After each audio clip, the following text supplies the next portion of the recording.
প্রিয় গাছ আসসালামু আলাইকুম। তো আশা করি সবাই ভালো আছেন। তো আজকে আমি আপনাদের সাথে আলোচনা করব যে কিভাবে একই জমিতে পেঁপে এবং মরিচ চাষ করা যায়। তো আপনারা আমার সামনে যে গাছগুলো দেখতে পাচ্ছেন, দেখেন সারিবদ্ধ। তো এটা হচ্ছে সারি, উত্তর থেকে দক্ষিণ দিকে হচ্ছে সারি। গাছ থেকে গাছের দূরত্ব হচ্ছে 6 ফিট। তো এই যে দূরত্ব, মাঝখানে যে ফাঁকা জায়গাটা, সেই জায়গাটা আপনারা ইচ্ছে করলে মরিচের চারা লাগাতে পারেন। সেটা বাড়তি ফসল হিসেবে আপনার কাজে দেবে আর কি। এই দেখেন, তো এই হচ্ছে মরিচ গাছের কন্ডিশন মাশাআল্লাহ খুবই ভালো। তো এই হচ্ছে গাছের কন্ডিশন।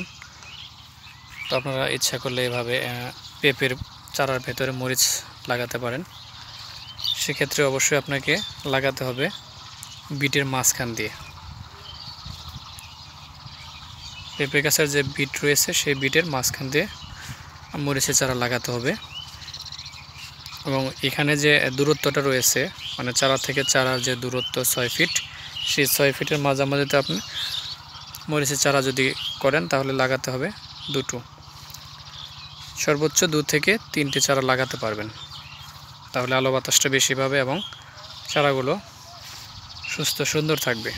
তো এভাবে আপনারা ইচ্ছা করলে মরিচ এবং পেঁপে একই সাথে চাষ করে লাভবান হতে পারেন।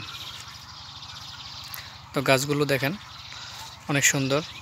আর জাতের ক্ষেত্রে একটা বিষয় খেয়াল রাখবেন, মরিচের জাতটা যেন অবশ্যই ভালো হয়, ভাইরাস এবং ব্যাকটেরিয়া যাতে না আক্রমণ করে এরকম জাত অবশ্যই হতে হবে।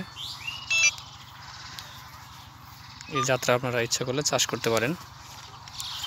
তার মধ্যে বিভিন্ন রকমের জাত রয়েছে, বর্ষা রয়েছে, ঝুমকা, রেড গোল্ড, এ ধরনের জাতগুলো আপনারা চাষ করতে পারেন। এই জাতগুলো ভাইরাস সহনশীল। ধন্যবাদ সকলকে। আসসালামু আলাইকুম।